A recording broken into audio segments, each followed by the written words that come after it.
ఈరోజు ఎమ్మెల్సీగా పోటీ చేయబోతున్న అభ్యర్థి అయిన నరసింహారెడ్డి గారిని ఇంటర్వ్యూ చేయడానికి వెళ్తున్నాం. చూద్దాం ఆయన మాటలు ఏది చెప్తారు. Welcome to political express news.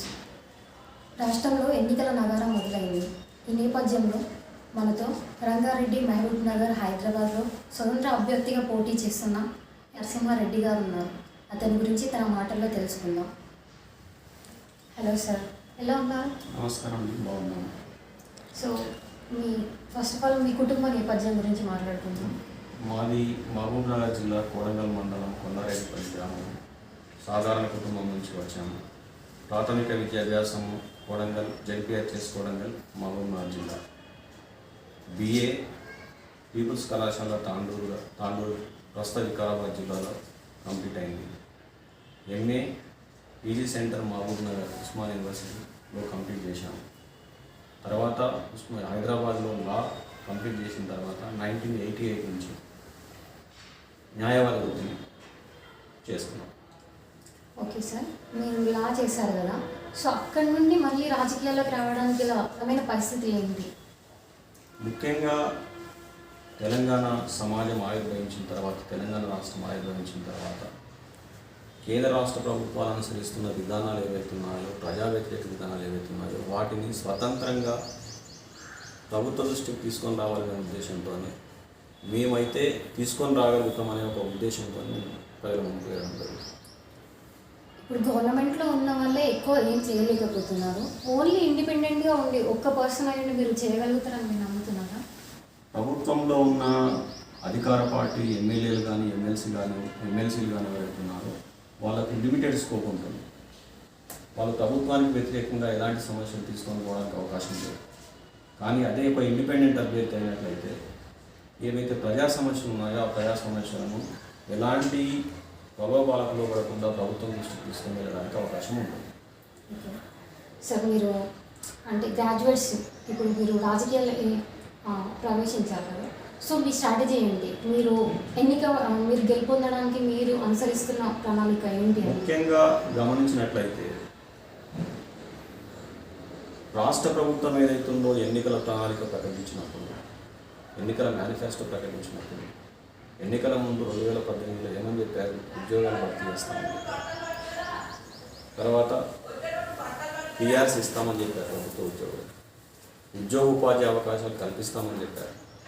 ఇటువంటి వాటి నుంచి 2018 నుంచి ఈ రోజు వరకు, అంటే ఎన్నికలు జరిగినప్పటి నుంచి ఇప్పటి వరకు ఎలాంటి ప్రక్రియ జరగలేదు. ప్రభుత్వము ఏమనుభవిస్తుంది అంటుందంటే పెన్షన్లు, పెన్షన్దారులు, వ్యవసాయదారులు వీళ్ళు మాత్రమే ఓటేస్తారు, ఉద్యోగులు వీళ్ళు ఎవరైతున్నారో వీళ్ళు ఓట్లు వేయరు అనే ఉద్దేశంతో ఉద్యోగులు, నిరుద్యోగులు, ఆ తర్వాత గ్రాడ్యుయేట్స్ ఎవరైతున్నారో వీళ్ళు ఓట్లు వేయరు, వీళ్ళకి మనం చేయవలసిన అవసరం లేదు అనే ఉద్దేశంతో ఉంది. కాబట్టి అట్లాంటి వాటిపైన మేము ప్రభుత్వం దృష్టికి తీసుకురావాలని ప్రయత్నం చేస్తున్నాం. ఓకే సార్, యాక్చువల్గా మొన్న కేటీఆర్ గారు ట్వీట్ చేశారు, మేము 1,00,000 కన్నా ఎక్కువ జాబులు రిక్రూట్మెంట్ చేశాము, మీరు నిరూపిస్తే రాజీనామా చేస్తా అన్నారు. మరి దాని గురించి ఏమంటారు? రిక్రూట్మెంట్ చేయండి అలా అంటారా? రిక్రూట్మెంట్లు జరిగినాయి కానీ అనుకున్న స్థాయిలో జరగలేదు. వాళ్ళు ఎన్నికల మేనిఫెస్టోలో చెప్పిన ఉద్యోగ వ్యవస్థ ప్రకారంగా ఏదైతే ప్రణాళిక ప్రకటించారో దాని ప్రకారంగా రిక్రూట్మెంట్స్ జరగలేదు. 2018లో ఎన్నికలు జరిగినప్పటి నుంచి ఈ రోజు వరకు ఒక్క నియామక ప్రక్రియ జరగలేదు. మీరైతే ఇన్కేస్ మీరు వస్తే మీరు ఎలా రిక్రూట్మెంట్ చేస్తారు? అంటే గవర్నమెంట్లో ఉన్న వాళ్ళు చేయలేకపోతున్నారంటే మీరు ఎలా చేస్తారు? రిక్రూట్మెంట్ చేయడము అనేది ప్రభుత్వ బాధ్యత, ఇండిపెండెంట్ అభ్యర్థి బాధ్యత కాదు. ప్రభుత్వానికి సమస్యలు ఏవైతున్నాయో ఆ సమస్యలను తీసుకొని రావడమే ఇండిపెండెంట్ అభ్యర్థి యొక్క బాధ్యత. అది మేమున్నా, ఏ ప్రతిపక్ష పార్టీ ఉన్నా, లేదా ప్రతిపక్ష అభ్యర్థులు ఉన్నా, ఎవరున్నా చేసేది ఏమిటి? ప్రభుత్వంకి ఈ సమస్యలు తీసుకొని వెళ్ళి ఈ విధంగా ఉన్నాయి మీరు పరిష్కరించడానికి మాత్రమే చెప్తాం. కానీ బాధ్యత ఎవరికి? ప్రభుత్వం. ఇంతమంది గ్రాడ్యుయేట్స్ ఉన్నారు కదా సార్, సో వాళ్ళని మీరు అంటే గ్రాడ్యుయేట్స్కి ఏం చేయాలనుకుంటున్నారు? ఇప్పుడు ఎక్కువ మంది గ్రాడ్యుయేట్సే కాబట్టి మీరు వాళ్ళ గురించి ఏం చేయాలనుకుంటున్నారు? మేము గ్రాడ్యుయేట్స్కు స్వతంత్ర అభ్యర్థిగా పోటీ చేసిన తర్వాత అభ్యర్థించింది ఏమిటంటే, సమస్యలు ఉన్నాయి, ఉద్యోగ నియామకాలు లేవు, అదేవిధంగా ఉద్యోగ ఉపాధి అవకాశాలు ఏవైతున్నాయో సన్నగిలిపోయాయి, ముఖ్యంగా కోవిడ్ తర్వాత ఇంకా తగ్గిపోయాయి. కాబట్టి ఇటువంటి వాటిపైన ఈ రోజు వరకు ప్రభుత్వం నుంచి సమీక్ష సమావేశాలు లేవు, రిక్రూట్మెంట్ లేవు. అదేవిధంగా ప్రభుత్వ ఉద్యోగులకు సంబంధించిన పిఆర్సీలు ఏవైతున్నాయో పోస్ట్పోన్ చేసుకుంటూ పోయారు. ఇట్లాంటి సమస్యలపైన మేము ప్రభుత్వం దృష్టికి తీసుకొని రావడానికి మేము ప్రయత్నం చేస్తామని చెప్తున్నాం. మీ అంచనా ప్రకారం ఎన్ని జాబులు రిక్రూట్మెంట్ అయ్యాయి? ఇంచుమించుగా నాకు తెలిసినంత వరకు టీచర్ జాబ్లు ఏవైతున్నాయో, రిటైర్మెంట్ ఏవైతున్నాయో వాటికి సమానంగా రిక్రూట్మెంట్ జరగలేదు. మీరు ఇప్పుడు గ్రాడ్యుయేట్స్ కానీ లైక్ వీళ్ళందరూ ఉన్నారు కదా, వాళ్ళకి చెప్పేది ఏంటి? అంటే ఇప్పుడు మిమ్మల్ని ఎన్నుకోవాలని మీరు ఎందుకు అనుకుంటున్నారు? పరంగా పార్టీ అభ్యర్థులను ఒకవేళ ఎన్నుకున్నట్లయితే ఏం జరుగుతుంది? ఆ పార్టీకి అనుగుణంగా మాత్రమే వాళ్ళు ప్రవర్తించాలి, పార్టీ నియమావళి ప్రకారంగా ప్రవర్తించాలి. ప్రజా సమస్యలను విస్తృతంగా ప్రభుత్వం దృష్టికి తీసుకొని పోవడానికి వాళ్ళకున్న పరిమితులు చాలా ఉన్నాయి. వాళ్ళ ప్రభుత్వం దృష్టికి తీసుకొని వెళ్ళడానికి అవకాశాలు లేవు. మాలాంటి ఇండిపెండెంట్ అభ్యర్థులను గెలిపిస్తే మేము ఆ సమస్యలను తీసుకొని వెళ్ళడానికి ప్రయత్నం చేస్తామని చెప్తున్నాం. అంటే ఇంతమంది ఉన్నారు ఇప్పుడు అభ్యర్థులు, ఎమ్మెల్సీలో నిలబడిన వాళ్ళు, వాణిదేవి గారు కానీ మెయిన్ ఇంపార్టెంట్ వాళ్ళు ఉన్నారు. వాళ్ళందరినీ కాదని మిమ్మల్ని ఎందుకు ఎన్నుకుంటారు అనుకుంటున్నాను? మేము ప్రజా సమస్యలు తీసుకొని వెళ్తామనే చెప్తున్నాం ప్రభుత్వానికి. మాకు ఎలాంటి రాజకీయ సపోర్ట్ అనేది మాకు ఏం లేదు, పొలిటికల్ సపోర్ట్ మాకేం లేదు. మేము కేవలం ఇండిపెండెంట్ అభ్యర్థిగా మేమేమనుకుంటున్నాం, మాకు సపోర్ట్ చేస్తే మేము ప్రజా సమస్యలను ప్రభుత్వాన్ని తీసుకొని వెళ్ళడానికి ప్రయత్నం చేస్తాం. ఇప్పుడు గ్రాడ్యుయేట్స్ అయినా కూడా వాళ్ళు అనుకుంటారు కదా, ఒక్కరైనా ఎలా తీసుకెళ్తారు? ఇప్పుడు వాళ్ళ దాంట్లో ఉన్న వాళ్ళే వాళ్ళు చేయలేకపోతున్నారు, మీరు ఒక్కరు మాత్రం ఎందుకు తీసుకెళ్తారని కూడా అనుకోవచ్చు కదా. అంటే అంత నమ్మకం పెట్టుకోవాల్సిన అవసరం ఎట్లా? గ్రాడ్యుయేట్స్ ఎమ్మెల్సీ అనుకున్నప్పుడు ఎమ్మెల్సీ పోస్ట్ అనేది is the representative of the graduates. ఎమ్మెల్సీలో అంటే ఏది లెజిస్లేటివ్ కౌన్సిల్లో is the representative of the graduates. అంటే కౌన్సిల్లో ఒక ఎమ్మెల్సీ మాట్లాడుతున్నాడంటే 3 జిల్లాలకు సంబంధించిన ఎమ్మెల్సీ వాళ్ళ సమస్యలను మాట్లాడుతున్నారని చెప్పడం. ఒక ఎమ్మెల్సీ ఒక సమస్య గురించి మాట్లాడుతున్నారంటే ఆ 3 జిల్లాలకు సంబంధించిన సమస్యలను మాట్లాడుతున్నారన్నారు. అట్లాంటి సమస్యలను తీసుకొని రావాలంటే ఇట్లాంటి ఇండిపెండెంట్ అభ్యర్థులను తీసుకొని రావాలని చెప్తున్నారు. మీరు ఇన్ కేసు గెలిస్తే మీరు ఏం చేయాలనుకుంటున్నారు జనాలకు? అంటే గలం విప్పడం ఒకటి, అంటే ఎవరైనా ఇప్పుడు సోషల్ మీడియా ద్వారా కూడా చాలామంది గలం విప్పుతున్నారు, అంటే ఎక్కువ మంది చేస్తున్నారు. What is the difference? Social work ప్రజా సమస్యలతో పాటు ప్రజాసేవ కూడా ముందుకు రావాలని అనుకుంటున్నాం. ఇంతవరకు ప్రొఫెషన్లో ఉన్నాము. ఈ వ్యవస్థలు చూసిన తర్వాత ఇట్లాంటి వ్యక్తులు లేకపోతే, అంటే ప్రశ్నించే వ్యక్తులు ఒకవేళ సమాజంలో లేకపోతే రాజకీయము ప్రజాస్వామ్యం అనేది కొంతవరకు భ్రష్టు పెట్టుకుంటుంది. కాబట్టి ఇట్లాంటి వ్యవస్థలను రావాలంటే ఇంకా ప్రశ్నించే గొంతుకలు సమాజంలో రావాలని నేను కోరుకుంటున్నాను. ఇప్పుడు తెలంగాణలో ప్రశ్నించే గొంతుకలు తక్కువైపోయాయన్నా మీ ఒపీనియన్? అవును, ఖచ్చితంగా. ఇప్పుడు బీజేపీ పార్టీ ఉంది, బీజేపీలో చాలామంది ఇప్పుడు ఎన్నికయ్యారు మొన్న ఎలక్షన్స్లో కానీ. సో వాళ్ళ మీద నమ్మకం పెట్టుకున్నారని అనుకోవచ్చు కదా జనాలు, అంటే వాళ్ళు గొంతుగా మారి వాళ్ళ గలం విప్పుతున్నారని అనుకోవచ్చు కదా. ఎందుకు తక్కువైందని మీరు అనుకుంటున్నారు? ఇండిపెండెంట్ అభ్యర్థిగా మాకు బీజేపీ ప్రభుత్వం ఏ విధంగా ఉందో రాష్ట్ర ప్రభుత్వం కూడా అదే విధంగా మా ప్రగాఢమైన విశ్వాసం. ఈ విషయంలో కేంద్ర ప్రభుత్వానికి రాష్ట్ర ప్రభుత్వానికి తేడా ఏం లేదు. కేంద్ర ప్రభుత్వం ఏ విధంగా ప్రవర్తిస్తుందో రాష్ట్ర ప్రభుత్వాలు ఆ విధంగా ప్రవర్తిస్తుంది. కేంద్ర ప్రభుత్వం కూడా ఎన్నికల మేనిఫెస్టోలో ఏమని చెప్పింది? ఉద్యోగాలు భర్తీ చేస్తామని చెప్పారు. వ్యవసాయ విధానాలకు వ్యతిరేకంగా మేము ఉన్నామని చెప్పారు. పెట్రోల్ ధరలు తగ్గిస్తామని చెప్పారు. ఇవన్నీ ఏమున్నాయి? ఎక్కడ చేయట్లేదు. వాళ్ళు కూడా అదే విధమైన విధానాలు అనుసరిస్తున్నారు. మీరు అవి చేయమని చెప్తే, అంటే ఉద్యోగాలు భర్తీ చేయండి, పెట్రోల్ ధరలు తగ్గించండి, ఆర్థిక వ్యవస్థను పైన డిస్కషన్ చేయండి అంటే ఏమని చెప్తారు? ఇప్పుడు అంటున్నంటే చర్చ ఏమని జరుగుతుంది దేశంలో అంటున్నంటే దేశభక్తులు, దేశద్రోహులు, అర్బన్ నక్సల్స్ లేదా టెర్రరిస్టులు, ఇటువంటి వాటిపైన చర్చ నడుస్తుంది. చర్చ ప్రజాస్వామ్యంలో దేనిపైన నడవాలి అంటే చర్చ రోజ్గారీ పైన నడవాలి, చర్చ ఉద్యోగాలపైన నడవాలి, చర్చ ఆర్థిక వ్యవస్థ పైన నడవాలి. ఇట్లాంటి చర్చలు భారతదేశంలో నడవట్లేదు. దేనిపైన నడుస్తున్నాయి? పర్సనల్ అసోసియేషన్ మీద నడుస్తున్నాయి. ఎవరైనా వ్యతిరేకంగా మాట్లాడితే ఏమంటున్నారు? నువ్వు ఈ రకానికి సంబంధించిన వాళ్ళు ఒక ముద్ర వేసేస్తున్నారు. ఇది ప్రజాస్వామ్యానికి మంచిది కాదు. అంటే మీ దృష్టిలో ఇప్పుడు కాన్స్టిట్యూషన్కి వ్యతిరేకంగా వెళ్తున్నారు అనుకుంటున్నారా గవర్నమెంట్? అంటే ఇప్పుడు అది అన్నారు కదా దేశద్రోహులుగా చిత్రీకరిస్తున్నారు, అంటే కాన్స్టిట్యూషన్ ప్రకారం article 19 freedom of expression. So అదే దెబ్బతీస్తున్నారంటే కాన్స్టిట్యూషన్ వ్యతిరేకంగా వెళ్తున్నట్టే కదా. సో మీ ఒపీనియన్లో నెంబర్ ఆఫ్ సుప్రీంకోర్టు జడ్జిమెంట్స్ ఏవైతే ఉన్నాయో అవే చెప్తున్నాయి. ఏమని చెప్తున్నారు? ప్రభుత్వానికి వ్యతిరేకంగా మాట్లాడితే ఇది దేశద్రోహం కాదు, రాజద్రోహం కాదు అని చెప్పేసి జడ్జిమెంట్ చెప్తుంది. అయినప్పటికీ ఏం చేస్తున్నాం మనం? పర్సనల్ అసోసియేషన్ మీద అసలు వాళ్ళని దానిపైన ఉంచుతున్నాం, బుక్ చేస్తున్నాం కేసుని. ఓకే సార్, ఇప్పుడు ఎలక్షన్స్ అంటే ఎక్కువ ఖర్చు పెడతారు చాలామంది. సో మీరు అంతా పెట్టగలుగుతారని వచ్చారా, లేదంటే డబ్బులు? లేదండి, మేము సాధారణ వ్యక్తుల నుంచి, సాధారణ కుటుంబం నుంచి వచ్చిన వ్యక్తులము, మిడిల్ క్లాస్ ఫ్యామిలీ. కేవలము మేము ప్రజల దగ్గరికి వెళ్ళడానికి కూడా మాకు ఆర్థిక స్తోమత లేదు. కేవలం సోషల్ మీడియా ద్వారా, మెసేజ్ల ద్వారా మా వయసును ప్రజల దగ్గరికి తీసుకెళ్ళేసి అభ్యర్థిస్తున్నాం. మాకు అవకాశం కల్పిస్తే వాళ్ళ సమస్యలు పరిష్కరించడానికి ప్రయత్నం చేస్తాం, ప్రభుత్వం దృష్టికి తీసుకెళ్ళడానికి ప్రయత్నం చేస్తాం. అట్లాగే మేము కూడా వాళ్ళ సేవకు అంకితం అవుతాం. ఆపర్చునిటీ ఇవ్వమని మేము కోరుతున్నాం. అంటే ఇంతమంది ఉన్నప్పుడు మీరు గెలుస్తారని మీకు ఏమైనా కాన్ఫిడెన్స్ ఉందా? మేమైతే ఎలక్షన్లో సీరియస్గానే నిలుస్తున్నాం. ఎన్నికల్లో పోటీ అన్నప్పుడు ఎవరు ఓడిపోతామని నిలబడరు. ఏ రాజకీయ పార్టీ అయినా, ఏ స్వతంత్రమైన అభ్యర్థి అయినా నేను ఓడిపోతానని చెప్పేసి ఎన్నికలు నిలబడడం ముందుకు రాడు. ఏదో తనకు శక్తి ఉన్నంత వరకు ప్రయత్నం చేసి గెలవాలని ప్రయత్నం చేస్తాడు, గెలిపోవటం తర్వాత. కానీ మా ఉద్దేశం ఏంటిది? మేము మా వాయిస్ ఏదైతుందో ఆ వాయిస్ని మేము ప్రజల దగ్గరికి తీసుకెళ్ళడానికి మేము ముందుకు రావాలని ప్రయత్నిస్తున్నాం. ఓకే, ఇప్పుడు టోటల్గా గ్రాడ్యుయేషన్స్ మాత్రమే ఎలక్షన్లో పాల్గొంటారు ఎక్కువ. సో వాళ్ళకి మీరు ఇచ్చే సూచనలు ఏంటి?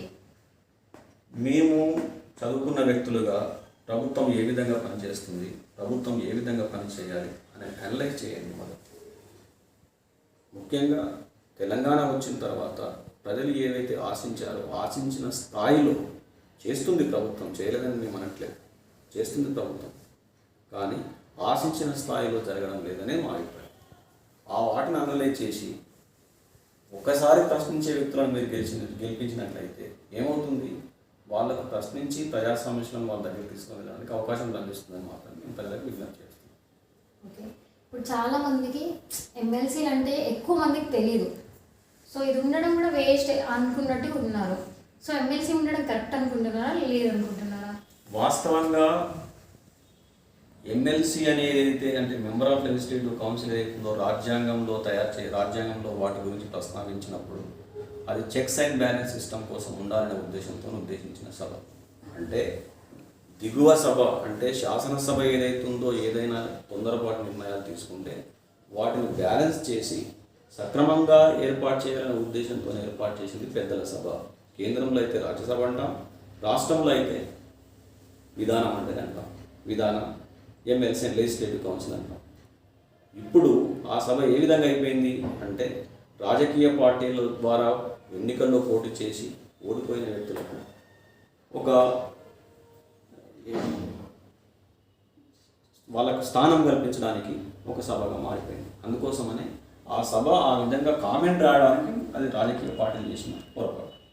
ఓకే, ఎంత రాజకీయాల్లో అంటే బయట ఎలక్షన్స్ ముందు చాలా హామీలు ఇచ్చి ఎన్నికైన తర్వాత ఖచ్చితంగా ఇన్ఫ్లుయెన్స్తోనూ అదే విధంగా మారిపోతారు. సో మీరు మారాలని గ్యారంటీ ఏముంది జనాలకి? మేము సాధారణ కుటుంబం నుంచి వ్యక్తులమని, అందుకోసమని మేము ఎట్లాంటి ప్రలోభాలకు మారకుండా ఉంటామని ప్రజలకు చెప్తాం. కేసీఆర్ గారు కూడా సాధారణ కుటుంబం నుంచే వచ్చారు, రైతు కుటుంబం నుంచి. సో వీళ్ళందరూ కూడా అందరూ జనాల అభిప్రాయం అయితే ఏదో ఒకటి తీసుకుంటున్నారు. నాట్ ఓన్లీ కేసీఆర్, ఎవరైనా అందరికీ ఇన్ఫ్లుయెన్స్ ఉండే జాబులు వాడుకుంటున్నారని అనుకుంటున్నారు. సో మీరు అట్లా ఏదైనా చేయాలని గ్యారంటీ ఏముందనుకుంటారు? మేము ఎలాంటి ప్రలోభాలకు లోబడకుండానే ప్రభుత్వం దృష్టికి సమస్యలు తీసుకువెళ్తామని చెప్పేసి విద్యావంతులకు ప్రామిస్ చేస్తున్నాం. ఫైనల్లీ మీరు ఏం చెప్పాలనుకుంటున్నారు గ్రాడ్యుయేషన్కి? అంటే వాళ్ళు రాజకీయాలకు రావడం కానీ ఇన్ఫ్లుయెన్స్ చేయొచ్చు కదా, ఎందుకంటే అందరూ ఎక్కువ పాత వాళ్ళే ఉన్నారు. సో యూత్ వస్తే ఏదైనా చేంజ్ వస్తుందని మీరు అనుకుంటున్నారా? ఖచ్చితంగా అనుకుంటున్నామండి. ఎందుకు అంటే ఎన్నికల్లో ప్రణాళికల్లో పోటీ చేసి ఎన్నికల ప్రణాళికలు ప్రకటించిన తర్వాత వాళ్ళు ఏమంటున్నారు, ఎన్నో మనకు అనేక రకమైన వాగ్దానాలు చేస్తున్నారు. ముఖ్యంగా మీరు తీసుకున్నట్లయితే ప్రభుత్వ ఉద్యోగులకు సంబంధించిన పిఆర్సీ 2018 నుంచి ఇవ్వాలని రికమెండేషన్ చేశారు, ఇవ్వలేదు. రెండవది ఏమిటి అంటున్నంటే ఎన్నికల ప్రణాళిక ప్రకటించినప్పుడు వాళ్ళు ఏమన్నారు, భారతదేశంలో ఉన్న ప్రభుత్వ ఉద్యోగుల కంటే తెలంగాణ ప్రభుత్వ ఉద్యోగులు ఉన్నతంగా ఉండాలి, బాగా మంచిగా బతకాలి, గౌరవంగా బతకాలని చెప్పిన వాళ్ళు ముఖ్యం. అదే చేయమని కోరుతున్నాను. నేను కొత్తగా ఏం కోరట్లేదు. ఉద్యోగ నియామకాలు చేస్తామన్నారు, చేయమని చెప్తున్నాను. నిరుద్యోగ వృత్తి ఇస్తామని చెప్పారు, ఇవ్వమని చెప్తున్నాను. ఇవ్వలేదు కదా, ఎప్పుడు ఇస్తారు అని అడుగుతాం. అదే మేము ప్రజా సమస్యలు అంటున్నాం, అవే తీసుకెళ్తామంటున్నాం. నిరుద్యోగ వృత్తి ఇస్తానన్నారు కదా సార్, ఇప్పుడు ఎట్లా ఇస్తానన్నారు, ఎలక్షన్స్ ఉన్నాయి కాబట్టి ఆగిపోయింది అనేది ఒకటి స్ప్రెడ్ అయిపోయింది న్యూస్. సో వాళ్ళు ఇవ్వాలనుకుంటున్నారా లేదనుకుంటున్నారా మీ ఒపీనియన్? నిరుద్యోగ వృత్తి అనేది అయితే ఎన్నికల ముందు మేనిఫెస్టోలో ఏదైతే వాళ్ళు ప్రకటించారో అది అమలు కాని హామీ, అది అమలుకు సాధ్యం కాని హామీ. అది ఎన్నికలలో ఏది వాళ్ళు ప్రయోజనం పొందడం కోసం ఇచ్చిన హామీ మాత్రమే. అంతకుముందు అన్ని పెన్షన్లు అన్నట్టుగానే ఇస్తున్నారు కదా సార్, నిరుద్యోగ వృత్తి ఎందుకు ఇవ్వాలని అనుకుంటున్నారు మీరు? నిరుద్యోగ వృత్తి అనేది ప్రభుత్వానికి ఎక్కువ ఆర్థిక భారాన్ని తీసుకొచ్చే వ్యవస్థ. దాన్ని అంచనా వేయడము, దాంట్లో ప్రభుత్వాలు ఎట్లా అంచనా చేస్తాయనే దానికి ప్రభుత్వానికి ఇప్పటివరకు ఖచ్చితమైన వ్యవస్థ లేదు.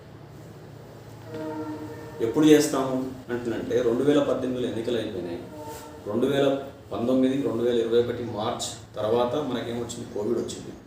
2019 నుంచి 2020 మార్చ్ వరకు ఈ ప్రభుత్వాన్ని ఎవరు నియంత్రించారు? వద్దని ఎవరు చెప్పారు? ఇవ్వమని చెప్పారు కదా.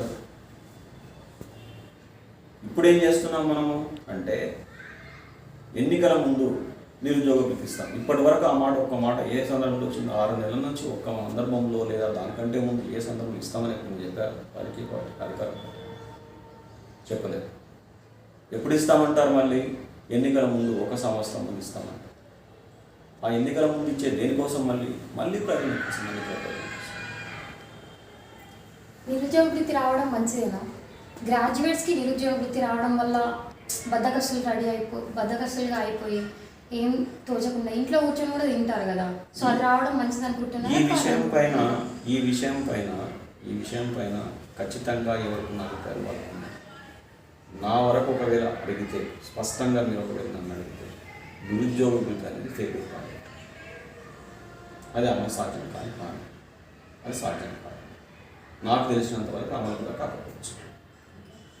రాజకీయ కోణంలో మీరు చెప్పారు కదా హామీలు చేయిస్తామని, కరెక్ట్గా దాని మీద నిలబడతారా? ఖచ్చితంగా నిలబడతామని హామీ ఇస్తున్నాం. మీరు గ్రాడ్యుయేట్స్కి ఇచ్చే లాస్ట్గా సూచనలు అంటే ఇప్పుడు ఎలక్షన్స్లో ఎన్నుకోవడం మీకు ఫేవర్గా మీరు ఏం చెప్పాలనుకుంటున్నారు? నేను గ్రామీణ ప్రాంతం నుంచి ఒక సాధారణ కుటుంబం నుంచి వచ్చిన వ్యక్తిగా, ప్రజా సమస్యలపైన అవగాహన ఉన్న వ్యక్తిగా, మిడిల్ క్లాస్ నుంచి వచ్చి హైదరాబాద్లో ప్రాక్టీస్ చేస్తూ కొంతవరకు సమాజంలో ఒక స్థాయికి ఎదిగిన వ్యక్తిగా అన్ని సమస్యలపైన అవగాహన ఉంది. మాలాంటి వ్యక్తులు లేదా మాలాంటి అవగాహన వ్యక్తులు ఇంకా ఎంతమంది ఉన్నా సమాజంలోకి రండి, ప్రవేశించండి, ప్రభుత్వాన్ని ప్రశ్నించండి అనేది నేను కోరుతున్నాను. అట్లని చెప్పేసి నేను రావాలని ముందుకు వచ్చాను. నేను ఇండిపెండెంట్ అభ్యర్థిగా పోటీ చేస్తున్నాను. బ్యాలెట్ పత్రంలో నా సీరియల్ నెంబరు క్రమ సంఖ్య 49. నాకు మొదటి ప్రాధాన్యత ఓటు వేసి అఖండ మెజారిటీతో గెలిపించగలరని విద్యావంతులకు, గ్రాడ్యుయేట్స్కి, అదేవిధంగా ఉపాధ్యాయులకు, అడ్వకేట్స్కి అందరికీ మనం చేస్తాం. చూసారు కదా, ఎమ్మెల్సీ స్వతంత్ర అభ్యర్థి అయిన నరసింహారెడ్డి గారు తన మనసులో ఏముందో, తను గెలిస్తే విద్యావంతులకి, పట్టభద్రులకి, అడ్వకేట్స్కి ఏం చేయగలుగుతారో తెలియజేశారు.